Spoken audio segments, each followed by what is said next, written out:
What if the reason your life remains completely unchanged has absolutely nothing to do with your intelligence or your ability?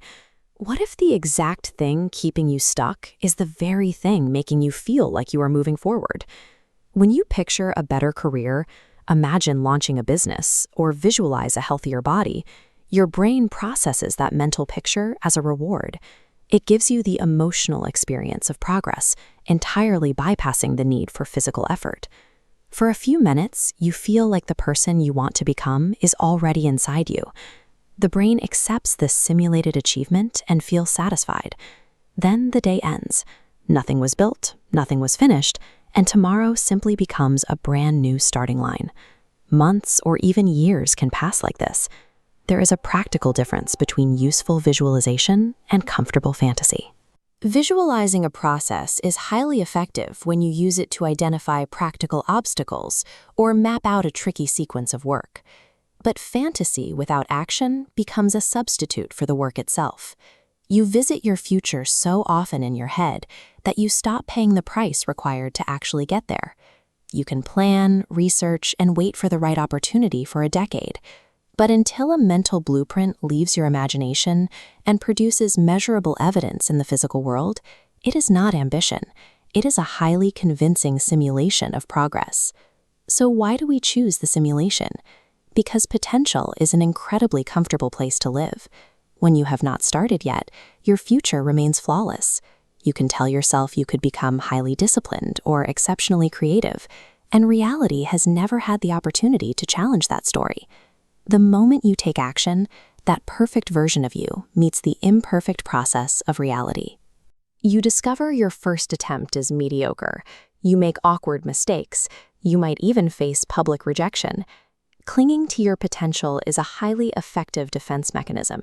Saying, "I could do this if I tried," is emotionally safer than spending 6 hard months discovering exactly how difficult a new skill actually is. You are protecting your ego from the embarrassment of the learning curve. But there is a hidden cost to this protection. Potential feels valuable right up until time exposes the massive gap between the person you could become and the person you are actually becoming. A chronic lack of execution rarely stems from a lack of motivation. It is simply the mind choosing the emotional safety of potential over the painful, messy reality of being a beginner. This desire for safety leads people to wait for a psychological state that rarely arrives: confidence before the first step, certainty before the decision, and high energy before the work. But waiting for confidence is a backward strategy. Confidence is a consequence of action, not a requirement for it. The first attempt creates experience. That experience reduces your uncertainty, and that reduced uncertainty is exactly what makes the next attempt easier. Endless research breaks this entire cycle. You can analyze business models for 6 months and still know less about running a company than you would after testing a small version for 2 weeks. Overanalyzing feels responsible, but eventually it stops improving the decision and simply protects you from making one. Worse, rehearsing every possible obstacle in your mind causes severe mental exhaustion. You imagine the failures, the difficult conversations, and every potential consequence. Your body hasn't moved an inch, but your brain has run a marathon, leaving you totally drained before the task even begins. We also drain our drive through our conversations. Sharing a massive goal with friends yields immediate social applause. They tell you it's a great idea. Your brain gets a spike of dopamine and validation, entirely free of charge. Relying on emotional readiness or social encouragement destroys the necessary friction required to build something in the real world. You get the emotional payoff of the achievement without ever doing the difficult part. When people finally decide to break this pattern, they often make the mistake of creating an enormous life-changing plan. They want a new diet, a new business, and a new identity, all by Monday morning. These plans look impressive, and they collapse almost immediately. Instead, you have to reduce your first action until resistance has absolutely nothing to argue with. Write 1 paragraph. Do 10 push-ups. Make 1 phone call. You need a complete psychological shift. Stop making grand promises to your future self. Promises are weightless. Instead, start exclusively collecting tiny pieces of undeniable daily evidence.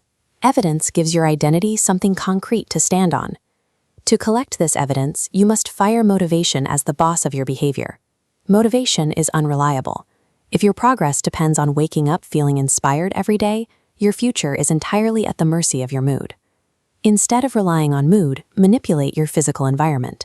Put the useful tools closer to your hands. Move the distractions out of the room. Decide exactly what is available to you during your focused work hours and what is not. Make the desired behavior the path of least resistance. True discipline is rarely about heroic willpower. Often, it is simply good environmental preparation repeated often enough that you completely eliminate the daily negotiation with your own mind. To track your daily evidence, you need a scoreboard. Dreams are highly emotional, but a scoreboard is entirely measurable. This matters because procrastination has a uniquely dangerous feature.